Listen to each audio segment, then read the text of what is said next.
Mic check, mic check, mic check. What up, though? What up, though, everybody? Welcome to Creative Decisions. We have a very special guest. Let's just jump straight into it.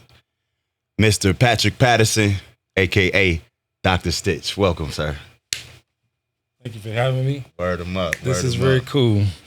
Glad to have you here, man. Glad to have you here. Thanks.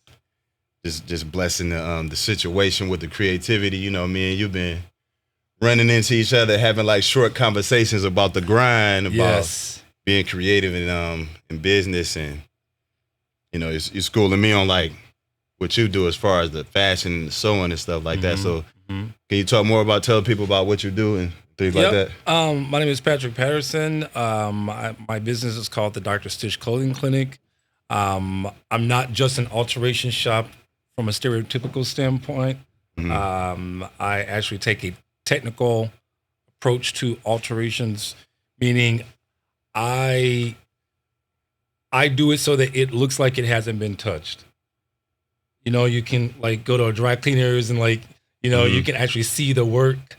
Okay. You know, a lot of times people say, you know, I went to the cleaners and it said expert tailor in the window, and it's like there's no expert tailor in there. Oh, right. So because I got into this kind of quote unquote by accident, I didn't realize that my level of quality was going to be this thing that became well known, you know. So I didn't name myself Dr. Stich. I became known as Dr. Stich because my employees at the time and my clientele at the time, they were amazed at the level of quality. And so I started saying it's like plastic surgery for clothes.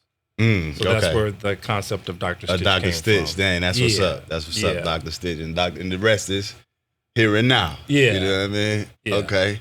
So when you think about like level of quality, that always ring a bell, you know what I'm saying? Because as we produce things, sometimes we're like, oh, I gotta get these numbers out. I gotta do 10 by this week. Yeah. But then sometimes that sacrifices quality. Yeah, exactly. How does that relate to? It's a good question because in the alterations trade, it isn't always about speed. You have different levels of sewers, and it just depends on how your shop is staffed. Like some tailors, it's just one person, like myself, right?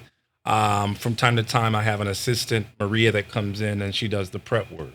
Okay. But then you may have shops that have been around for ages, you know, and they may have 3 tailors, 3 seamstresses, and a speed sewer. You see what I'm saying? So, for instance, I used to have a guy named Fernando, and I nicknamed him Commando Fernando because he was a speed sewer. I mean, I could give him 25 pairs of pants and he would knock them out. Bam, bam, bam, bam, bam. But every now and then, I would have to say, okay, you need to redo this one. You have to redo that one because he was so fast that sometimes his quality would lack. So that's a great question. Yeah. So it's just like with any other trade. You're gonna have your staff kind of categorized by who are your preppers, who are your speed people, who are your quality people, who are your finishers, that kind of thing. So yeah. Okay. So Commando Fernando, he would have the instructions already.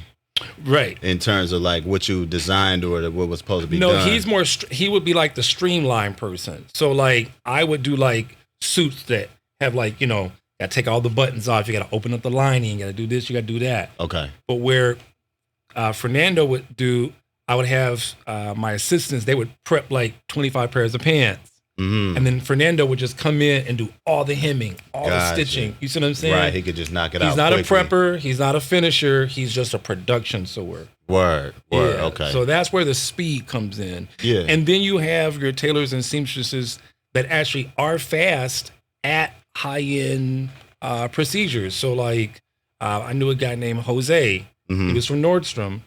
I hired him at one of my shops that I used to run for a company, a corporation.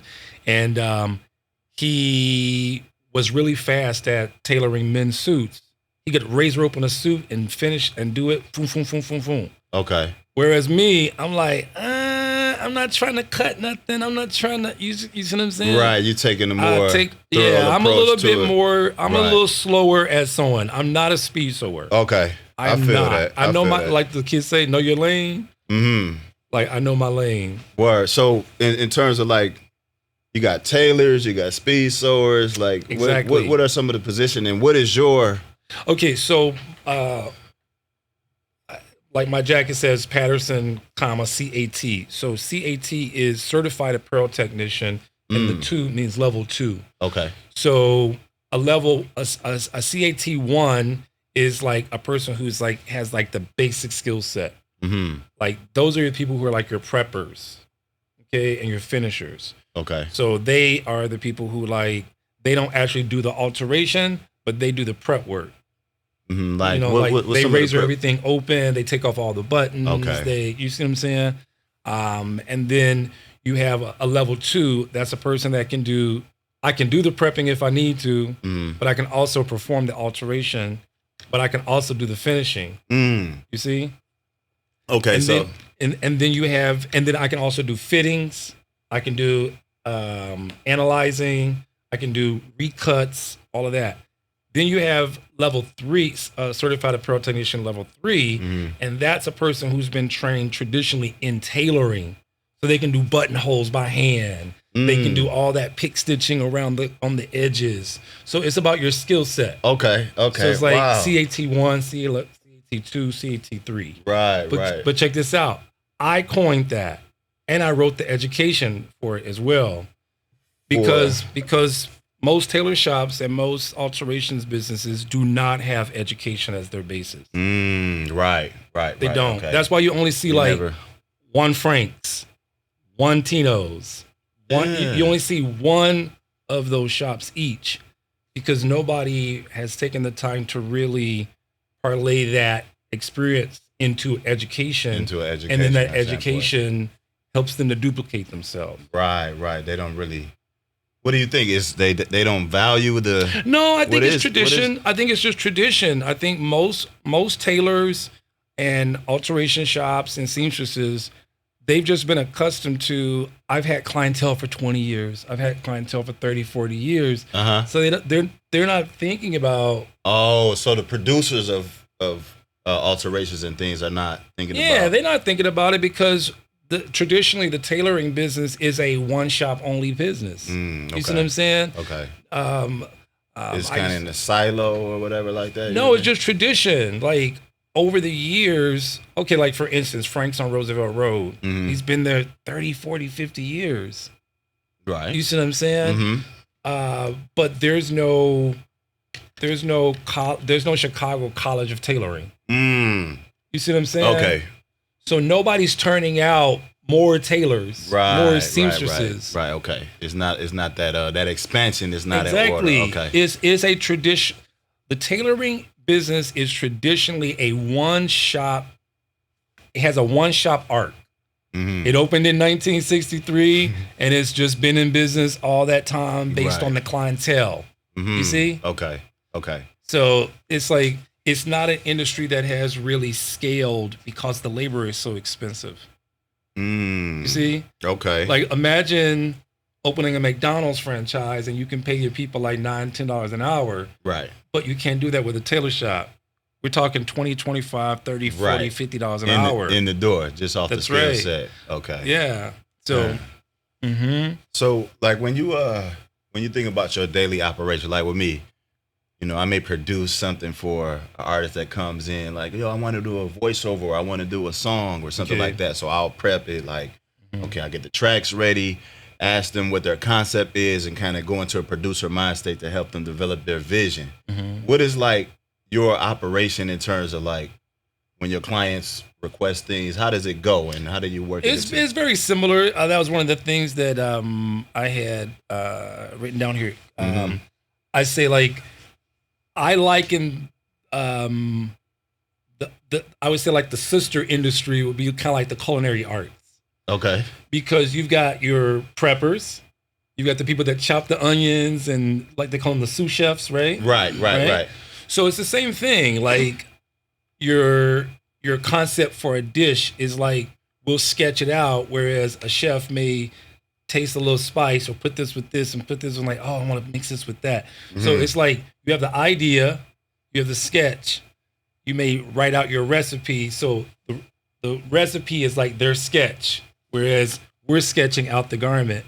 Then like them gathering their ingredients is like us gathering our fabric, the notions, the buttons, the zipper. Okay. You see what I'm saying? Okay, yeah. And then you have your sous chefs who do all the cutting and chopping, and the same thing with us. You got to have the people that, or myself, or you have to have that team that lays everything out, that pins it, that cuts it, that interfaces it, that stacks it. You see what I'm saying? Now, that's if you're producing custom.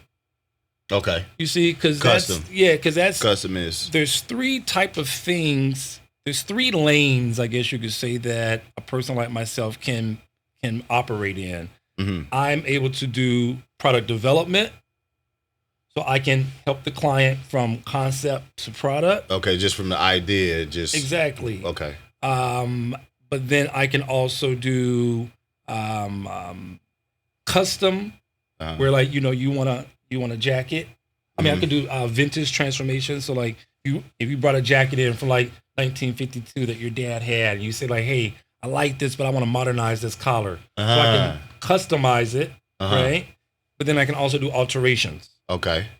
You buy something brand new and bring it in, and I refit it for you. Right. Okay. So it just depends on what the client wants, but it's the same thing. It's like you gotta think about you gotta analyze it, come up with the idea, and then if you have to sketch it out, you can sketch it out. And then you have to pull all your ingredients or your materials together, and then you gotta actually produce it. So it's like a chef, once they get everything done, then them cooking it is like me performing the procedure. Right, there you get the cooking. Right, exactly. That's wild. Okay. Yeah. Man, that's fresh just to get the understanding, giving that picture of it. So then you think about the quality of material.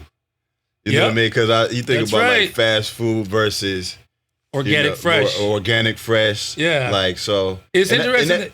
It's interesting you say that because I literally just came from out south visiting a good girlfriend of mine, and she's battling cancer, but she's a vegan and a vegetarian. I call her, she's a naturalist, so to that's to say. And she made the most amazing breakfast and dinner the other night, and I was like, wow, you can actually taste the love. You can actually taste the difference. Right. Because it's grown in her garden. It's prepared right there fresh and then put on the table in front of you. Yeah. And that's how it is with sewing. It's like $4.99 cheap poly is going to be very different than a, $25-$30 yard linen from Fishman's. Yeah, exactly. And that's one thing I want to get used to, like especially with suits. You know what I mean? I'm kind of like a 90s cat, we just wear the hip hop stuff, you know what I'm saying? Yeah. And but like Icy Stars, like Stems mentioned, once we went through this internship where we had to wear suits every day. Okay. You know what I'm saying? What was Icy Stars? Icy Stars is it's an internship program just based on leadership, technology, and business. Oh wow. So it kind of just, bring some of your talents and raw talents and just, suit it up and, different disciplines, project management, coding, and things like that. But there's different levels even in that, even in suits. Right. So the quality of it, so you got these Armani suits, you got these, then I got one from Kohl's the other day, you know what I mean?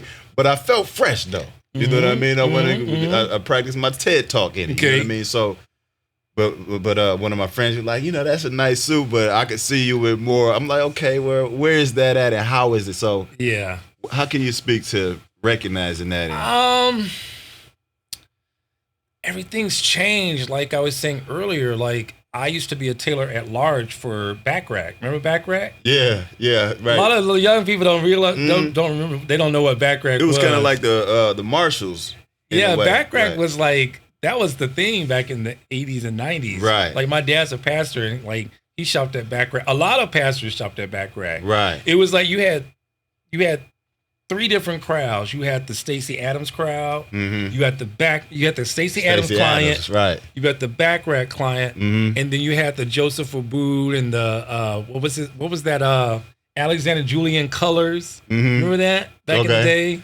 The Julian. You remember Alexander Julian colors? I don't remember. COLOURS. I do remember seeing that. And they had that label with the purple and the pink and the orange going through it. Right. But he was Alexander Julian did like these suits with like maybe a little bit of purple going through it, and he had really cool ties. Okay. That was when, like I said, I would say in the height of the 90s, Backrack, Alexander Julian, and Stacey Adams, they were the go-to if you wanted something different.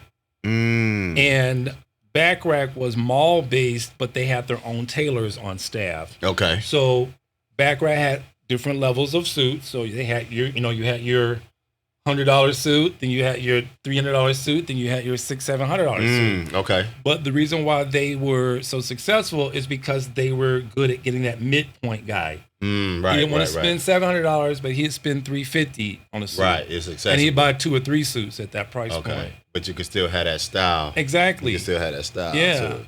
And then what happened is that as the internet started growing, less and less men were going to those mall retailers and buying those suits. Now, I gotta say, K&G did a really good job because I think they're still around. Men's Warehouse is still around, but even Men's Warehouse, it shrank.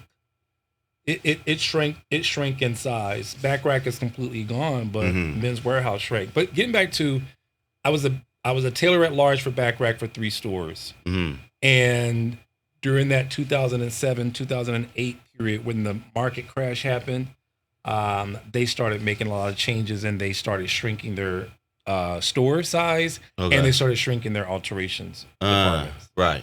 So even now, a lot of the major retailers started shrinking their alterations department. Right. So that make it more difficult too. I mean, why is that happening? Like, because think about the landscape right now. A lot of people are working from home. A lot of people don't have to wear suits all the time. Now work is more casual.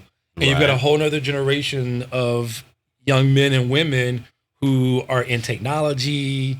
They travel a lot, or they do a lot of things, especially, post-pandemic. Right. From the house. Mobily. Right. Yeah, right, mobily. Right. So you don't have to wear a suit all the time. Okay. Yeah. And your CEOs and those guys who are wearing suits, they're not getting their clothes from the mall. Right, yeah. They're getting it from Nordstrom. They're getting it from Neiman's. They're getting them custom made. And they're having tailors come in from Hong Kong and all that and measure them in their office and make their suits and send them back to them. Customized. Oh, yeah. Super customized. There's a whole other level to that, too. Right. That would be something that I would find interesting because, I like to stand out. Everybody really like to stand out, but it's like just to have that cut, even like with a tailored suit. Yeah. I'm looking for it. We talked about that, too. I'm going to get one of these. You were looking for a suit. To just get that tailor, like, and I see how you always come through smooth, your stuff. Yeah, I try to dress custom. like a tailor. I say if I'm in the tailoring business, I should look like what I do. Right. I should. Real. Some days, if I don't have a lot of clients, I may, wear some jeans and maybe a polo or something. But for the most part, I'm always in like khakis or dress pants or that kind of thing. Yeah. So what about that side of the game, like the casual? Is that like, how do you feel about that part? I don't really do a lot of I don't have a lot of people bringing me like casual stuff. I think it's just because, again, post-COVID, a lot of people aren't going places and doing things like they used to. I would say the most casual stuff that I get are the one-offs. Like, for instance, and I think everybody can relate to this that's listening out there. Everybody has that pair of jeans or that shirt or that one article of clothing that's literally falling apart. Right. But you don't want to get rid of it because it's broken in, it's comfortable, it's perfect, especially jeans. Yeah. I can't tell you how many times I want to just take clients and shake them and say, throw this shit away. Right. Like, Like, what are you doing? Right. I mean, for real, because but it just goes to show you that there is a psychology of dress, and it lends itself to the Dr. Stich brand, so to speak, of people literally come to me and say, can you save it? Can you bring it back to life? As if it has life in it. Right, right. But this is the thing. Clothing does have life in it when it's on your body. Okay, wait, break that down. Like, for instance, let's say this is your favorite hoodie, right? Right. Let's say you have a dog and you walk it 3 times a day. You wear that hoodie 3 times a day to walk your dog. Okay. So over time, that hoodie is part of your life. Right. It's not just your hoodie. It's your, it's Bingo's hoodie. Right. It's what you walk Bingo in. Yeah, you know what I'm saying? Yeah. You know what I'm saying? It's a whole vibe to it. It's a whole environment, becomes, everything. Exactly. Part of, right. You've lived in some way, you've put the life of that hoodie has been a part of your life. Right. That's I think subconsciously we wear clothes according to things we doing. That's right. Subconsciously. That's right. How we living. That's right. And so check this out. Because we would say like Dr. Stich, I say Dr. Stich is not just a name, it's not just a gimmick. Like, people really do have a spiritual, emotional attachment to their clothing. Right. And by you interacting with people that bring you clothes, so you in tune with that part. That's too. right. I mean, think about it. When somebody passes, this is actually a good example. I have a really good girlfriend named Dawn. Her husband passed away a couple of years ago, and she called me and said, Patrick, I've got some of its things that I want to, give away. I want to clear out. And then she texted me like a few days later and she was like, I can't do it. She's like, I started going through his things and like his sweaters and the way they smelled and the da-da-da-da. Right. And she's like, I don't know when I'm going to come around to getting rid of his clothes. Wow. You see? Right. Because his energy is still in those clothes. Right. That sweater that he wore, every Friday night when they went out. You know what I'm saying? And also, too, medical doctors are doctors of bodies of organs. I am a doctor of clothing, which is bodies of apparel. So apparel has the same things that our bodies have. The thing is, clothing is secondary skin. Right. True. So it has arms, it has legs, it has a butt, it has armpits. Right. It has a crotch, it has a butt, it has legs, it has a thigh. So if you're dancing at a wedding and you juking and your butt rips open, you're like, oh my God. Right. So you're gonna bring them into the emergency room, like, can you save me? These are my favorite pants. Right. Wow. I had a client, psychology behind it. Yeah, my client Sky, she bought a dress and she was like, Patrick, I have this dress. I love it. I don't want to throw it away. She was like, but I want you to bring it back to life for me. She literally said, bring it back to life. Right. You see? Resurrected. Yeah, so people, because the thing is, clothing is, and I used to tell my staff this too, you have to not judge. You can't judge. Like, let's say somebody brings in something holy or something raggedy. You can't judge it. Okay. Because that piece of clothing is a part of their life or their family or whatever. Right. And a wedding dress lives on in a picture. Right. Your first job, that first suit that you bought for that new job lives on in pictures. When you got your promotion, that picture of you getting your certificate. Yeah.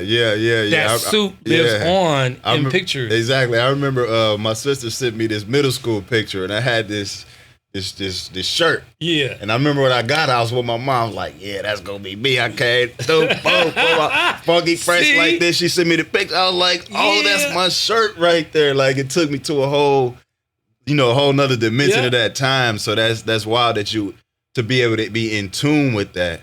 So it must take like a lot of, like you say, you can't judge. It's like a certain level of understanding. Oh, yeah. Just like a doctor. Like, you come in the emergency room, You may have your hair may be all over your head. You may have on dusty clothes, but he don't know if you're a millionaire or if you just fell off a truck. Right. He don't know. Right. So he can't judge it. He can't judge you. Your life, he's there. That doctor is there to help you in sustaining your life. Right. So when you bring your clothes to me, I'm there to help sustain the life of your apparel. Psychology of dress. Yeah, there's a psychology of dress.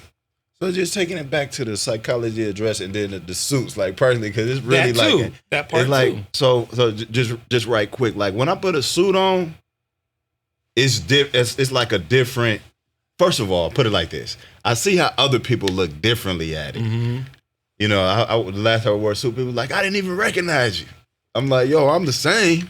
You know what I mean? But I could tell it was a trick. I'm like, okay, let me go ahead and I'm going to explain to you why that is. The reason why men feel like that when they put a suit on is because most people don't realize that a suit is modern day armor. Think about it. Back in the day, you went out into the world as a warrior. You put on armor, right? And armor made you feel what? Confident, right? Strong. It gave you strong. It made you structure. That status. Yeah, and it gave you what you needed to move forward and slay. Right. So now you think about in today's time, when you put a suit on and you go out in the world, you got to go out there and be confident. You got to be ready for whatever comes at you. Right. So when you put on that dress shoes and those pants and that jacket, when you put on a pair of dress slacks, the reason why they're supposed to hit you at your true waist is because it makes you stand taller.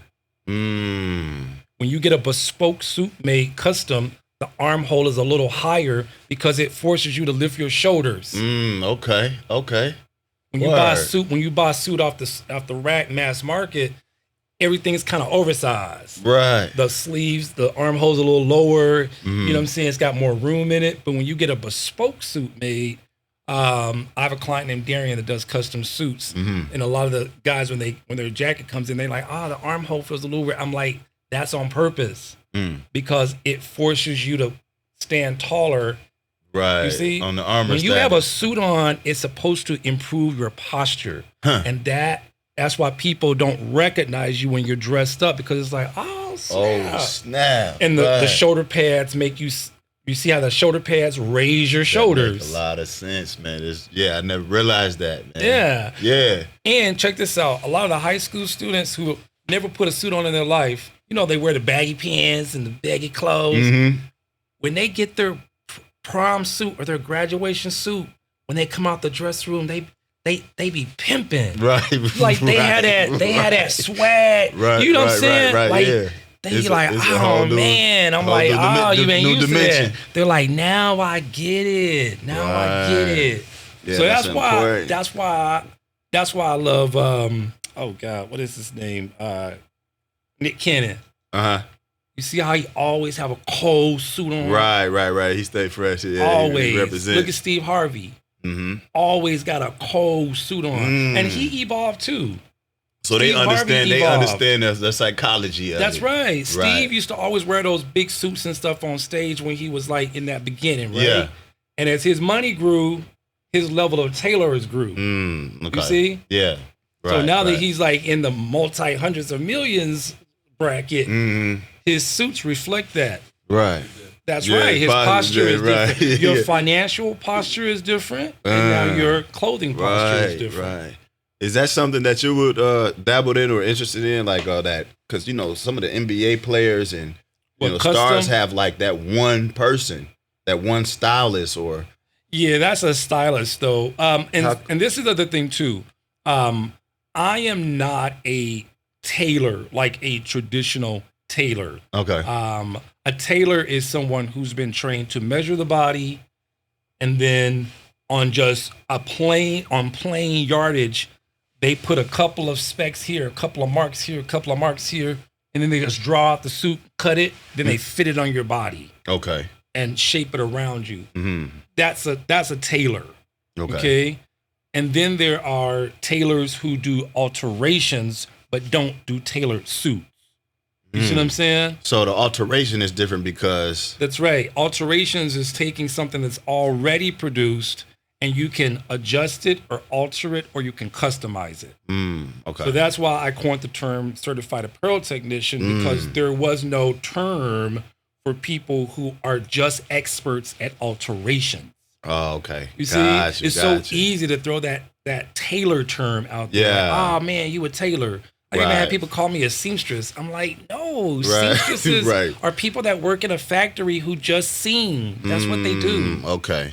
That's different than a dressmaker. A dressmaker just does dressmaking. Right. Like Javonica that used to be in the building. She used to make the bridal. Yeah. She does bridal even still. But she's a professional dressmaker. That's all she does. Man, speaking she's of one that, of the best at it. Word. That's a beautiful thing. I remember my sister, my sister Irvin. What up, though, Ersky? She in her wedding, my mom's made her this dress because my mom used to sew. She had a sewing machine, but at the time coming up, that. I didn't know what she was doing at the time because I was just hooping and trying to figure out something on the mic, whatever. Yeah. But as I got older, like she was really doing the design, and then I was at that time I was about 22. Okay. And she came out with this beautiful dress. I was like, dang, mom's made that. So it's just like that creativity that goes into it. And then when you think about the different levels, the alterations, the tailoring, it's all an art to it. That's right. Oh, that's it's good that you say that, because I say I love that because I've heard so many people say my mom used to sew. Used to sew. See, so many of us, our moms used to sew. Okay. And again, we were talking earlier about how the younger generation, like the 20-somethings now, they have accessibility, right, to a lot of things through phone, social media, internet, whatever. But back in the 70s and the early 80s, our moms, they sewed out of necessity because there was no internet. There was no super malls. Right. Right? You had to go ahead and get it. Yeah. So a lot of moms, and think about too, in the early 80s, that was that Reagan era. So black people were hit pretty hard, economically. So a lot of black moms, they were sewing. White moms too, but a lot of black moms were sewing. My mom made her stuff and a lot of our stuff growing up because we just didn't have the money like that. Right. Wow. Man, that's deep when you really start thinking about how important apparel, clothing, style, what I mean? People say prostitution is the oldest profession in the world. I say, nah, I say fashion design. Word them up. Because we have to cover our bodies. Right. Yeah. So I got a couple questions here that when you think about like the art to art part of things, just to give a personal, when I came into wanting to vocalize and start doing hip hop, my friend across the street he was called a big homie, you know what I'm saying? But older cat, he used to give me these hip hop mixtapes. This before I knew about hip hop. I'm like, dang, these dudes coming with a style that I just really never knew you could vocalize and express yourself that way. So that's what kind of hooked me. Okay. So can you describe like a time? What got you into what you do? Oh, that's good. It's so interesting that you asked that because my mom used to sew, but my mom didn't teach me how to sew. Like my mom wasn't like, I would be on punishment because I was a wild little kid, and so when I would be on punishment, couldn't go outside and play, whatever. My mom would be busy sewing, and I'd be over laying down in the corner, right? On punishment, on lockdown, like for real, right? And so the thing is, I wasn't interested in sewing as a kid. I was more so interested in how the mechanics of sewing worked. So I would always take zippers and zip them up and zip them down. Okay. Zip it up and zip it down. I remember one of my favorite things as a kid was Western snaps. Like those Western shirts. Oh, okay. Those Western shirts, they had the piping around the pockets and everything. Yeah. When you're a little kid, and they had those little buttons that were like pearls on the front. They would snap. Right. I would snap them and snap it apart, snap it together. So I was always, and what's funny is that, isn't it interesting that as a kid, I was interested in the technical aspects of clothes. Right. And then I went to fashion design school after high school. Okay. but I evolved more into a technical designer than a fashion designer. Mm-hmm. And it's the very thing that I was fascinated about as a kid. Right. So now I'm actually doing what I was fascinated about as a kid. Okay, right. But I had to get through the ego of fashion in order to get here. The ego of fashion. Okay. Yeah, because you know that. when you're younger. Let's get the... Yeah, because when I say ego of fashion, ego is what drives us to get out of our situation at times. Let's say you grew up in the projects. You grew up I grew up in the country. Mm-hmm. The ego can be a healthy thing in the sense if you're talented, you're gifted. I think about Mary J. being from the projects. Mm-hmm. She could sing. Her ego was like, I'm gonna go to the mall. I'm gonna do this tape. I'm gonna do another tape.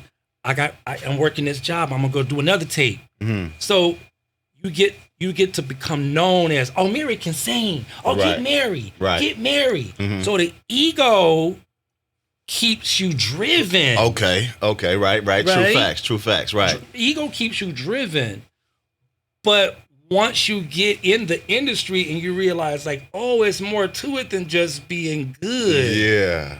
You got to understand contrast. You got to understand how tracks are laid down. Right. You got to understand the marketing. The process of progress right there. Then voila, right. That's right. When you run into them hurdles, That's what right. you going to do? The adjustments, right. Right. So ego, because I was gifted with actually sewing, I wasn't that kid sketching. As a kid, I was, like I said, I was interested in the mechanics. In the mechanics of it, So when I was in college, I would be like that. I would be that guy that was finished with everything before everybody else. Okay. Because I was already practicing sewing.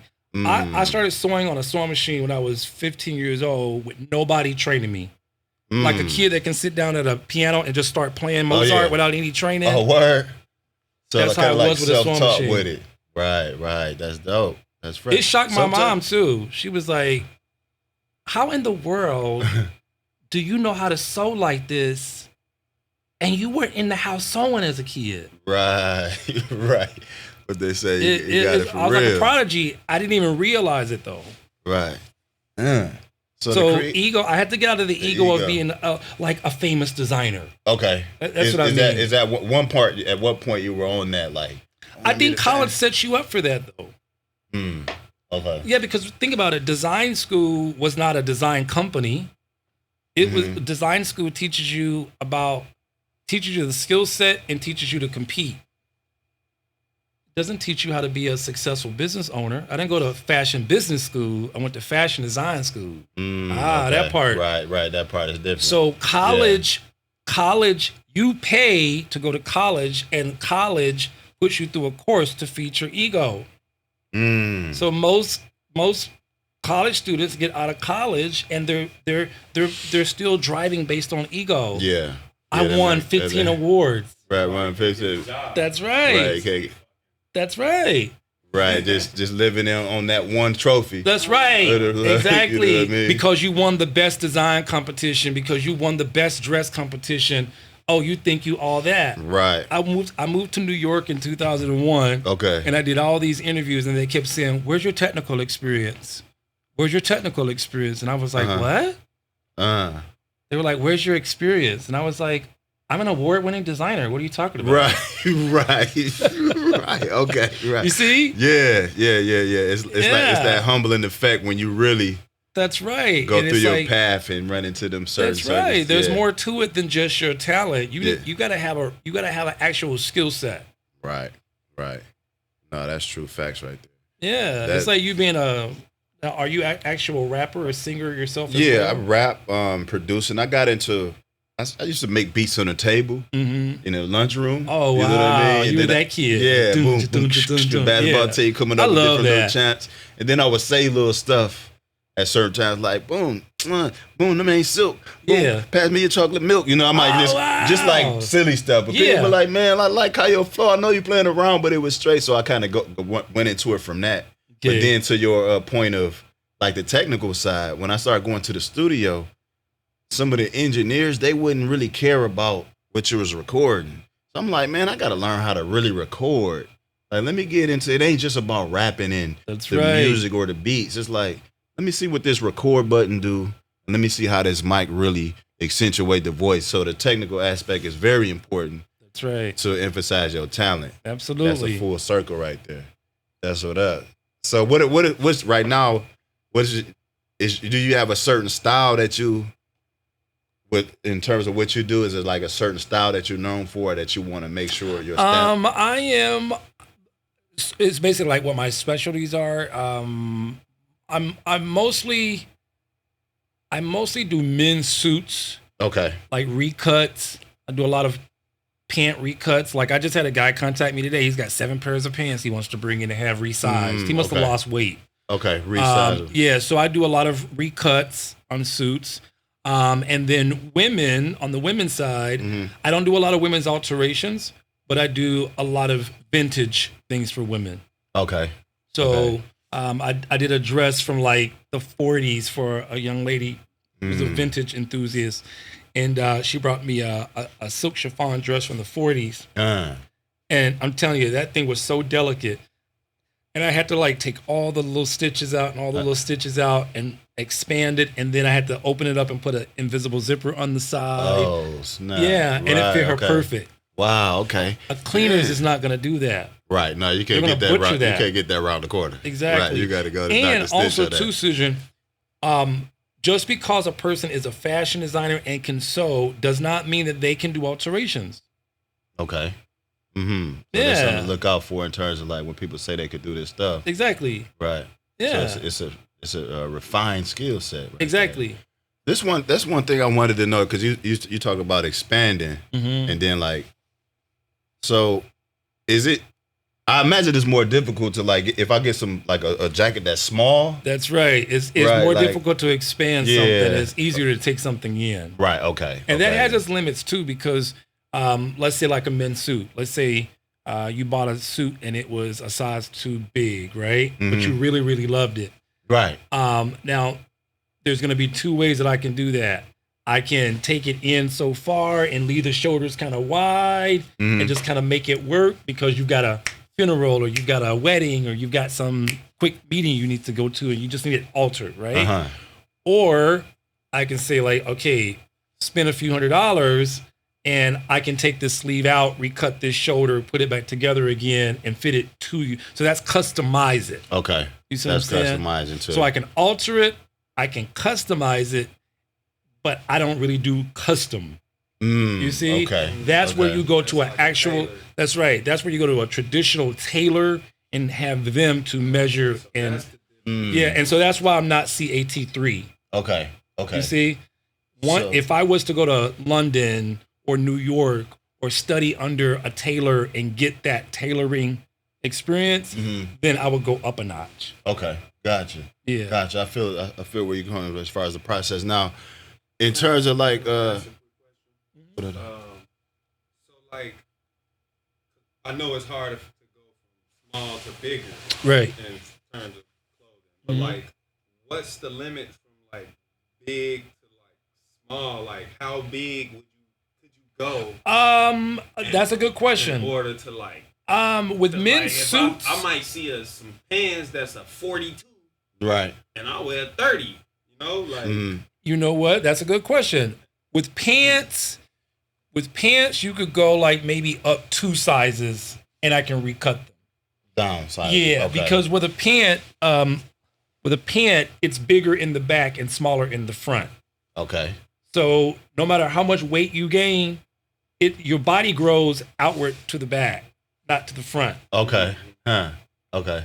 You rarely see somebody fat or overweight in the front of their legs. Right. It's on the side and in the back. Right. Okay. Gotcha. That's the stuff we learn in school. Okay. How the body grows. Yeah. You see? So clothing fit. When you look in a pair of men's dress pants, you notice it has that extra room in the back. It's got like that extra 4 inches in the back. Right. Because men's dress pants are made to be tailored. It's just that the average guy doesn't know that. Right. So when I'm on the train or the bus or out in public, I could be downtown walking around. I'll be like, oh my God. Right. His pants look horrible. Right. Because most guys don't know that Yeah. your pants should be tailored. Yeah. Young men, if you're listening, your pants should be tailored. Yeah, get your armor together. Yeah, Get your armor together. Get your armor together. Yeah, Exactly. Get your armor together. That's what up. Exactly. See, we don't fight like battle wars anymore. We fight economic wars. Mm-hmm. We fight educational wars. Uh-huh. We fight cultural wars. Right. So what we put on articulates how we're going to approach the situation. Right. So you can walk into a bank in some raggedy clothes and say, hey, I want to take this money, or I want to put this money in. They're going to look at you like, okay, and? Right. But you walk in a pinstripe suit. Right. They're like, how can we help you, sir? Right. Exactly. You see, your armor, the armor you put on dictates what kind of battle you're going to fight. Let me get that. That's real. Yeah. That's real. So that's psychology. I want to say this psychology address to your audience. Yeah. A lot of the young men are wearing their pants with the booty out and, pants down around their butt and all this. They don't realize that the way you wear your pants says a lot about your confidence. Okay. Think about it. Yeah. Because you have the foundation, which is your feet. You have the waist, which is the center, and you have the head, which is the top. Your center is your core. So if you're not belted, you can easily be pushed. Wow, that's real. Yeah. So The when you wear your psychology. pants, when you put on a pair of dress trousers, dress slacks, and they fit at your waist, and you have your belt on, Right. it makes you stand tall. Yeah, it gives Balance. your core. You centered.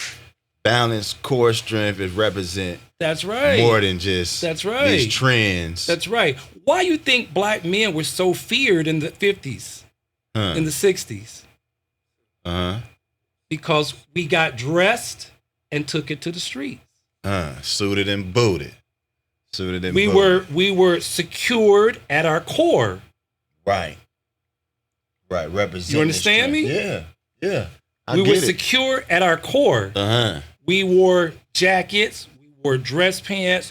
We had our pants tailored, and we were out marching and fighting and being water hosed in tailored clothes. Right. In tailored clothes.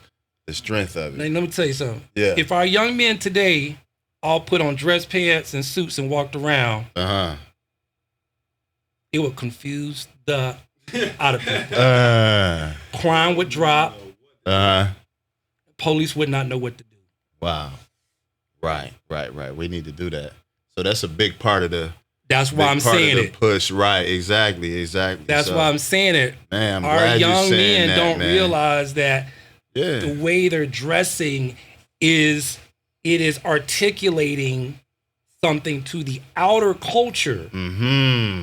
Yeah, that's important. So if you're not secure at your core, and you're sagging, that means that it's easy for us to push you over because you're not strong. Yeah, exactly. And then the one thing about I'm glad you're talking about that, because it's like the psychology address. It's not just the younger people too. You know what I mean? It's just like that's hitting me into a certain point. Like, wow, I'm glad I'm hearing this, and then we could communicate about it too. Because I never realized that. Like I said, 90s sagging, but it's a trend. But one thing I did notice, media perpetuates things that weakens us. That's right. You know what I'm saying? That's so right. you're speaking to the total opposite of that, which is strengthening, tighten your belt. You know what I'm saying? Put your armor on. So I'm loving that. Let me share a quick story with you right quick. I used to work at Marshall Fields, and I remember I was in the polo department one day because I used to share that register with a young lady, and there was a young black man and his little kid. He might have been like maybe 5, 6 years old, a little kid. And he stopped and he looked me up and down and he hit his dad. He said, "Daddy, why he dressed so funny?" He asked his dad why I was dressed so funny. Right. Wow. I had on dress pants and a dress shirt and a tie. He ain't know. And his son asked him why I'm dressed so funny. Right. That's wild. He ain't know no better. And I was like, wow, that speaks volumes. Yeah. And I'm not saying there's anything wrong with dressing casual. Right. You can dress casual all you want to. I mean, there's a time and a place for it, but you're speaking to the strength. Yeah, exactly. Speaking to the psychology. That's right. Yeah. Exactly. And how you represent. That's what up. Yep. So that's a lot of creativity that go into that, man. Like, especially dress, of course, you know that. Like, one thing about what we do as artists is what creative spin did we put into things? Yes, because we're able to affect the culture. Yeah. Right? Through artistry. Yeah, how to affect the culture. Is that something that like I mean, because the way you putting that is like it really like it emphasizes what you can do creatively with your clothes. Yes. You know what I mean? That's right. So, because for instance, I've got very conservative clients and I've got very eccentric clients. Okay. You know what I'm saying? I've got clients who like were doing the whole like they were non-binary 10 years ago, but what calling it that. Okay. You know what I'm saying? Like very like can wear a blouse, but can wear a men's dress shirt, but can wear baggy pants, and it's like they make it work because of their style. Okay. You know how like certain people can get away with stuff. Right. You see what I'm saying? Some people can like wear how stuff that... Billy Porter can get away with certain things that another guy can't get away with. Right. Gay or straight, like it don't matter. Like you could take a certain conservative gay guy and he's not going to wear what Billy Porter wears. Right. But Billy Porter could put it on and it's like, oh, snap, he right, did you that. can pull it off. Right. You see what I'm saying? Like Steve Harvey could wear the oversized yellow suit back in the day. Right. But another black dude's like, I can't wear that. Right. Like, there's a certain... Many tried, right. So that's why I say earlier, like, the clothes do have a spirit. Like when you wear it, the clothes have life. Yeah. So we all have a different personality and a spiritual makeup. So Steve could carry that yellow suit. Right. But another guy the same height and the same size as Steve could put that yellow suit on and he'd be like, they don't do nothing for you. Yeah, they working. Take that off. Yeah. Like online. Person had on the same wore it best. clothes, who wore best. Yeah. You like you make your decision depending on. That's right. Right. That is a good point. Yeah. You're like, you might be looking. Yeah. It's like, you remember? This is a good example. Remember when J-Lo wore that bad Versace dress? Yeah, that was. Remember that green? Yeah. With her and Diddy, right? Yeah. Woo! Right. Now imagine that on anybody else. Yeah. And you can't. Right. She killed it. Right. She killed it. Right. You see what I'm saying? Yeah. Like her body, her face, her breast, her décolleté, her waist. Yeah. No, like, don't try to do it. She bodied it, right? She literally bodied it. Right. And that's the psychology of dress. It's like Michael Jackson. That, man. Michael Jackson wore all those military kind of things. Somebody else put that on now, they'd be like, man, take that off. Like, exactly. Right. Man, I used to have me and my dad with the beaded jackets on. You know what I'm saying? You like, see what I'm saying? Just trying to get that. Because you're talking about confidence in clothes. Artists, Prince, he started a whole style. Now you see what I'm saying? He was non-binary, quote unquote, without really saying it back in the day. Right. It was kind of like he wear a blouse. Yeah, he would do it. He would wear anything. lace. Right. He wear nothing. Question. Right. He wears some butt-out jeans. Yeah. Volume on the court. Right. Exactly. And some heels. Right. You see what I'm saying? Right. Yeah. So it's like don't let the clothes wear you. Shit. You wear the clothes. You wear the clothes. That's right. Man, that's dope, man. That's I'm glad. Right. So man, it's a lot of education, learning from. I'm like, I love when the light bulbs go off. Man. Yeah. Like, boom. So I know you spoke to like some of the education part. Like, how would you go about, besides, what I'm saying, being a blessing the creative decisions, art to art, like, what are some steps that we can look forward to in terms of like you teaching people more about this? Oh, well, that's a good question too, because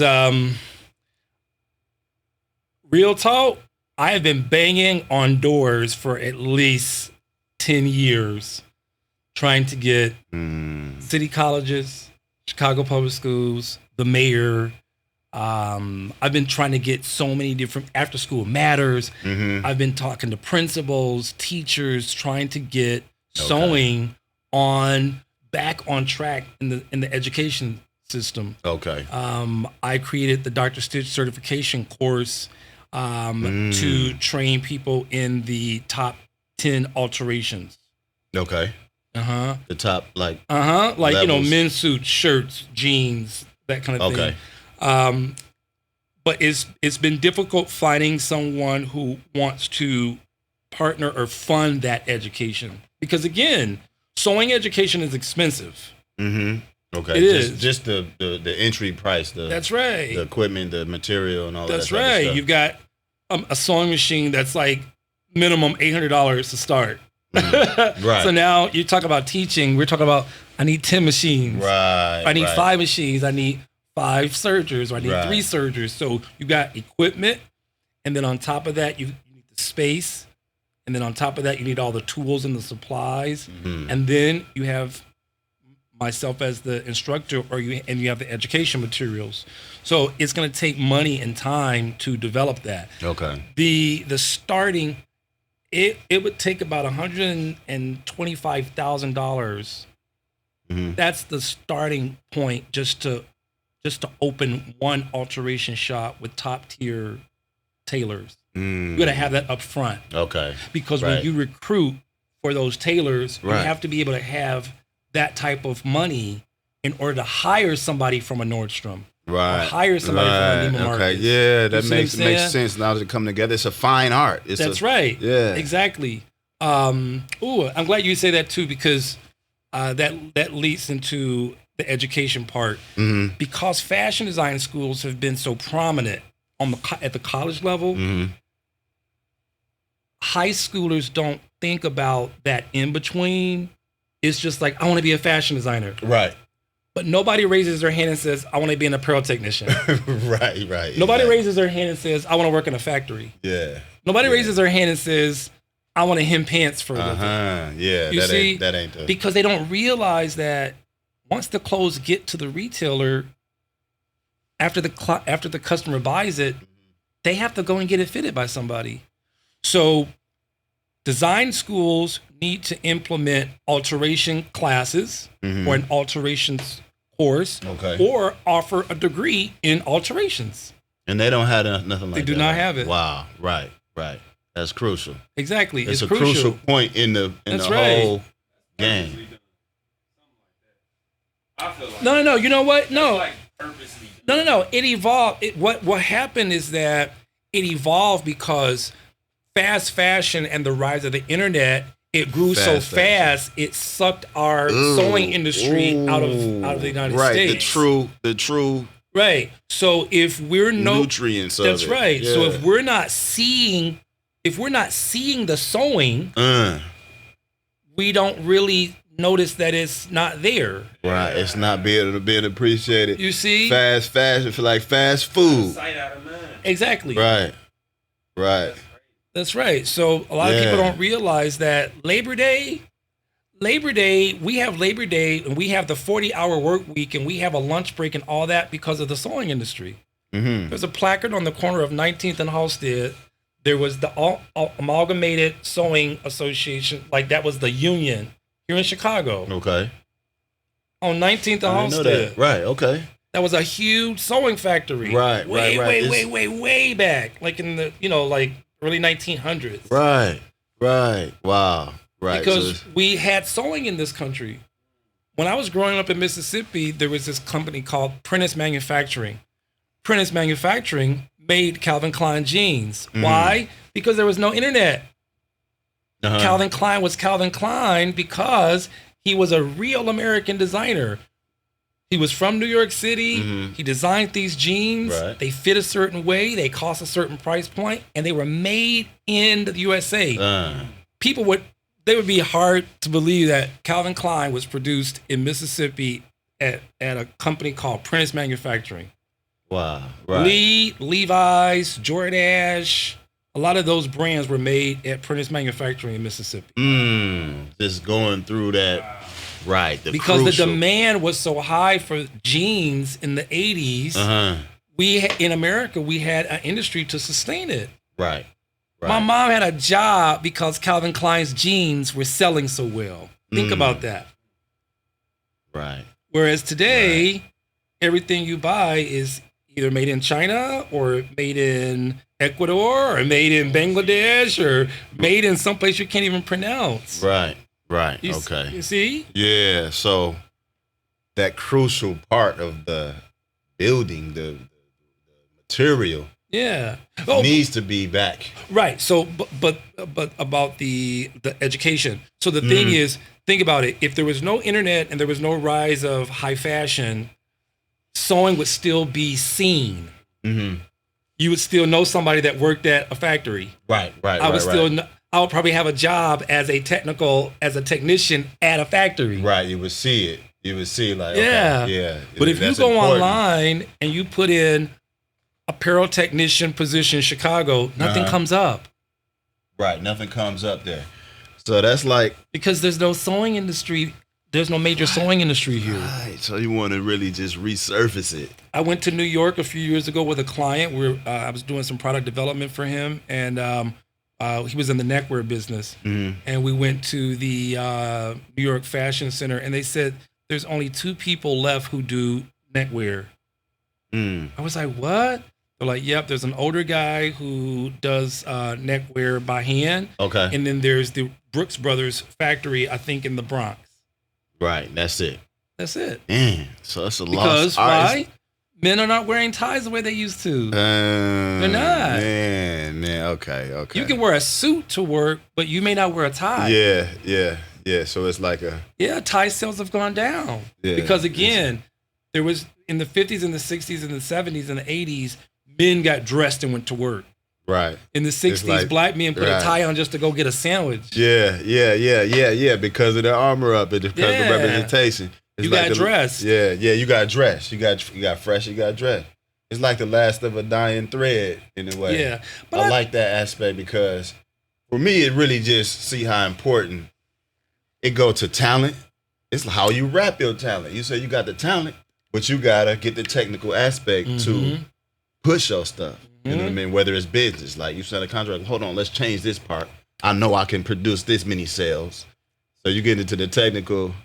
So I like how it's weaving through different aspects when you understand clothes and how you represent yourself. Well, that's why it's so hard for me that's why it's hard for me to find, funding and partners to do this, because the thing is, it's like, okay, but fashion, like sewing is an instant.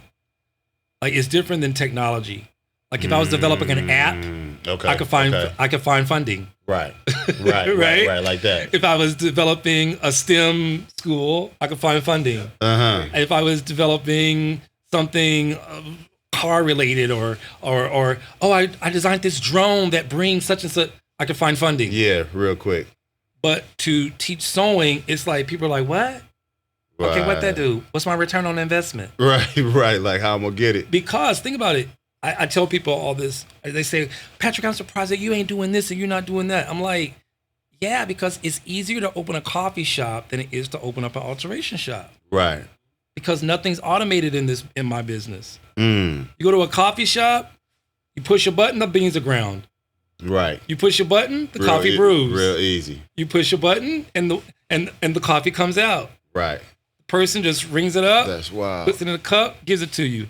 But with me, I have to look at you, analyze you, pin you, chalk you, take it apart, sew it, put it back together again, press it, and then when you come to pick it up, you got to try it on. If something has to be adjusted, I have to readjust it. Right. That's a lot of processes. Yeah. It's and then I've got to do it for a price point where you, the consumer or the client, don't feel like, oh my God, why is this so expensive? Right, exactly. You got to appreciate it. You have to really see the value in it. A lot of people. Right. Hey, no shade to any of my clients. No shade to anybody that wants to come. Excuse me. Can you plug that phone? Yeah. No shade, but a lot of people don't realize what goes into doing alterations. The famous line is, "I only paid so much. I only paid $50 for this jacket. Why is my alterations $150?" Right. Because jacket no matter if you pay 50 for it Yeah. or 5,000, Yeah. the work for me is still the same. Mm-hmm. You got it right here. Right. The work for you is still the same, and it's not about it's about the work. That's right. It's about the work, and it's in the process that it takes to get it. That's right. Yeah. That's right. So that's The why realism of it. people who have vintage, like I had a client from California, he had this vintage jacket that he had like, he found, I think it's from like the 50s. Mm-hmm. It was beautiful. And I think he paid me like $300 just to like, take the sleeve and the armhole in a little bit, but I had to take it apart. Right. I had to wear a mask. Yeah. Because when I raise it open, that's 50 years worth of fibers that I'm cutting through. Wow. That part. Dang. Okay. You see? So, Yeah. but he paid me that because it was worth it to him. Mm-hmm. It's vintage. It's not, he didn't just go buy it from the mall. He knows. It's the value of it. Yeah, got to be in the right hand. Exactly. Right. That's amazing, man. Glad you just relaying this. It's such a vast knowledge. Like, who really knows? If you know, you know. If you know what I mean? Until you know, you know. So, like, as we, and I definitely want to get some clothes. Now you want to get some clothes? Now you want Dr. Stich to touch your clothes? Yeah, look, I do too. Yeah, you gonna get a lot of that, man. Because I want to get my armor together. You know what I mean? It's important. So it's like you said, it's changing your style. We mature. We might want to go into the right casual. Like, I like being casual, but sometimes I want that fine line between casual and still now the fresh. thing is, you know what I'm saying? not a stylist. Right, but right. Yeah, but Right. some people think like I can like style them, and it's like, no, that's not my strength. right. So the thing is, But I think one of the most valuable things besides your skill set and all of that, the skills, the practice, is like your psychology and understanding of it and how you can relay that. So like say you be like, yo, I'm not a stylist, but you might say, you were looking for this, you need this type of style. That's right. And you can let somebody own that by, educating them. Exactly. On it. You know what I mean? That's important. yeah, So, you'd be amazed at the number of stylists that I've worked with. They don't know how to fit. They don't know how to pin. They don't know. No, for real. Right. Okay. And my thing So is it's like, if you're a stylist, you should have a tailor train you how to style, how to pin, how to fit. Right. You need that. Yeah, I had a situation where, no names, but I had a let's just say I had a well-known stylist hire me to come and serve, and take care of a client with this person. And I told that stylist that something couldn't be done, and the stylist told me, "Oh, it can be done." And I'm like, in all the years that I've known you, you can't sew a button on. Right. And you're telling me what can't be done. Let me tell you how my mind works. When I talk about being a prodigy, that show, The Good Doctor, about that young kid who's autistic, but he's a doctor. Yeah. You notice like when he is in a crisis, he can see the operation outside of his head. He can see how everything is. Okay. That's how my mind works when I see something. Word. Like I can look at you right now and I can analyze like everything that needs to be done. And I can see it in my head, already razored, already stitched, everything within a matter of minutes. Wow, that's beautiful to be able to see that. But this stylist, he can't see inside of my head. Right. Forget that they paying for it. Yeah. That part. That part. You're not paying for it. That's right. Yeah. That's right. That's right. I already see. And that's what upset me fact. because the stylist tried to like scold me after when like moving forward, like never say something can't be done in front of the client. I'm like, but that's why you hired me. That's why you called me at 6:30 in the morning and hired me to come down here. To tell you if it can and cannot be done. Right. And now you're telling me not to tell. Yeah. You're telling me not to do the job that you hired me to do. Right. Really? People don't. I guess people. It's a lot of gaps in it. I guess. Not making excuse for that. Ego. Right. True. Ego. Yeah. Ego. Yeah.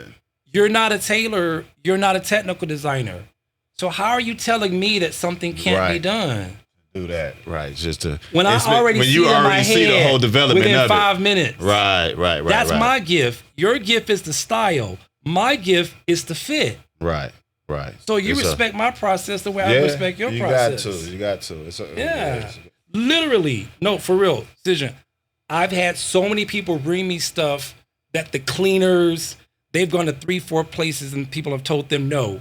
They bring it to me, and within a matter of seconds, I'm like, oh yeah, I know how to do it.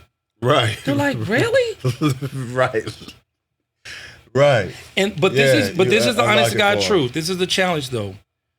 When you're so good at something, sometimes you don't know how to price it because it's so easy and quick. Yeah. You don't look at it like, I should have charged them $100. Right. Yeah. So for me, it's so quick. It's like, it's no big deal. I'm like, oh, okay, that'll be $20. Yeah. But in reality, it's like, damn, like that was really $100. Yeah. It's not the alteration you're paying for. It's my intellectual. It's my intellect that you're paying for. But the average consumer doesn't think like that. That's the challenge, right? Right. They're not thinking like, oh, wow, that was $100 worth of knowledge you just gave me in that service. They're thinking, oh, my God, it didn't even take you that long. Why is it so expensive? Right. Shout out to the truers who do appreciate the art form, though. You know what I'm saying? Like, straight up. You know what I mean? Yeah. Word them up. But you go to a high-end restaurant, you'll spend $50 for a meal that you're going to use the bathroom. Right. It ain't gonna last you a half hour, right? If you're right, you know. But you bring me a garment that's gonna last you a lifetime, and you're complaining. That, oh my God, it costs so much. Right. Whereas if you would have took it to the cleaners, they would have jacked it up, and now you gotta go and spend more money. And it wasn't gonna be right. It wasn't gonna be right. That's why they gotta holler at Dr. Stich, man. And that's why I'm pushing for education. Yeah. Because that's the question I wanted to ask you. Like, describe like what you're pushing for, like what keeps you pushing, you know what I mean? What's pushing me is the hope that somebody out there will get it. That somebody out there will get it. My dad told me this, and it makes a lot of sense. He said, Patrick, the issue you're having with investors is that investors don't invest in your passion, they invest in their self-interest. Right? Okay. So you can do the bomb music. Right. And people can come to you for tracks and all that. And you can have a couple of guys who are multimillionaires. They want to do music. They want to rap. Right. But they don't want to invest in your business. Right. But they want your service. Right. Yeah. So I've had that with myself as well. Yeah, that's a big part of it. Like I do these great alterations, and I've had a number of clients who are very wealthy, and they say, "Man, you should be doing this and do that." And I say, "Why don't you help? Why don't you invest?" They're like, "I can't really do that." Right. It's because they're not passionate about tailoring. Right. Yeah. They're passionate about what they do. What they gonna get from it. They made their millions doing what they're doing. But I was taking it personal. Okay. Like, man, like you tell me what I should do, but you don't want to put no money into it. Right. My dad had to break it down to me, like, Patrick, it'd be different if you had somebody who was a multimillionaire, but then they were passionate about sewing and fashion. And then that's something that they're gonna invest in because it's something that they actually love themselves. Right. Okay. You see? Okay.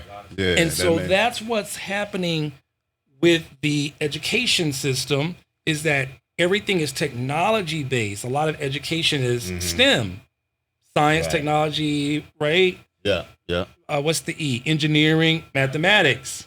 But what's funny is that sewing is all four of those things. In one. Sewing is science, is technology, is engineering, and is math. Right. But it's hard for me to find people that help me do it.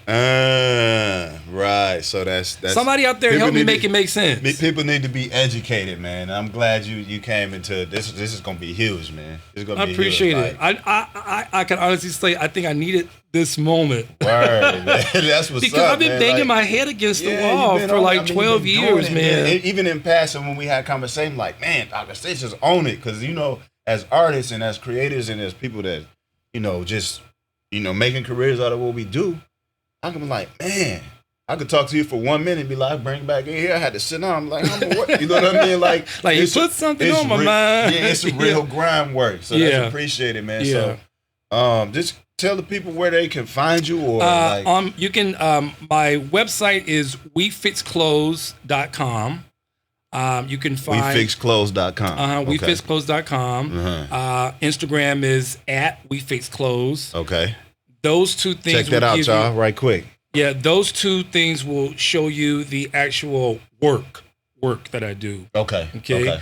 And then my like multifaceted, kind of diverse type of things is at I am Dr. Stich. Okay. Yeah. Word on. And the thing is, it's the Dr. Stich Clothing Clinic. We fix clothes. We fix clothes is the tagline, right? Okay. Because I am not Dr. Stich. I'm the initial. It's like Dr. Stich is not a person. Dr. Stich is a standard. Oh, okay. You get it? Gotcha. You get it? Dr. Stich is a standard. Yeah. So it's the Dr. Stich Clothing Clinic. It's the Dr. Stich certification course, because when you come to Dr. Stich Clothing Clinic, you're getting a clinical type of level of quality. Word. Right? Word. But when you come as a student and take the course at some point in the future at the college or whatever, you're going to get a certification in a standard. Right. So right now, I am Dr. Stich, but the goal, like you said, what keeps me pushing is the hope to turn the me, flip that M to a W, and it becomes we. Yeah. So I want my legacy to be that I created a place for the art and science of sewing to be continued. So when you're in Atlanta, you see a Dr. Stich. And when you see Dr. Stich, you're like, yes, there's a Dr. Stich here. For sure. Just like Starbucks back in the day. Yeah. It's like when you saw a Starbucks, you're like, yes, it's a Starbucks here. Yeah. I want it to be where at some point in the future, when you see the Dr. Stich sign lit up in the window, you're like, yes, it's a Dr. Stich. You know you can trust your clothes to go there. Word of mouth, I want it to be where you go to a cleaner's and there's a sticker on the door that says, this cleaner is Dr. Stich certified. Ooh, let me get that. That's real. No, I'm loving that because it's just a stamp. Because think about it. It's when a you standard of quality. That's right. When you go to a dry cleaners, there's nothing that tells you if you can trust them by leaving your clothes there. Not for the dry cleaning. I'm talking about for the alterations. For the alterations, right. There's that neon sign in the window that says expert tailor, but there's nothing that says that they're certified. Yeah, so exactly. That's what the people need to know, man. Look out for that standard of quality Dr. Stich here on Art to Art Creative Decisions. Thanks everybody for joining, man. I appreciate it. Thank you for joining, bro. Yeah, this was great. This is love, man. We gonna continue. And no doubt, you, man, we're gonna continue, man. So man, it's just a beautiful thing. Thank you once again. Shoot this to you. And I put all of the links and stuff like that. And like people that follow me, building and following, like this is like the second episode of Art to Art. You know what I mean? So once we get more momentum, I'm imagining it's gonna be in the catalog. Like, man, exactly. That's the clothing. That's Dr. Stich, and then you got the episode. Like last time, the Dr. Stich episode. Then last time we did VM, they do like shoe designs. Oh wow! You know what I mean? Yeah. So it's gonna be a beautiful thing, man. So man, I'm telling you, I thought I was gonna be nervous, but you know what? I guess because I'm comfortable in my own skin, and I feel like this is what I was born to do. You see, I didn't break a sweat. Yeah, that's important, man. And then I'm truly myself. Right. Yeah, that's good. That's the best way to be, man. So that's what's up. All right, y'all. Thanks for joining. We're gonna talk back in a minute, and you heard it here first. Dr. Stich, the standard of quality going forward from now until. You know what I mean? So that's much love. Thanks for joining, everybody. Peace. Peace. Yeah. Thank you so much. That was ill. I really appreciate it.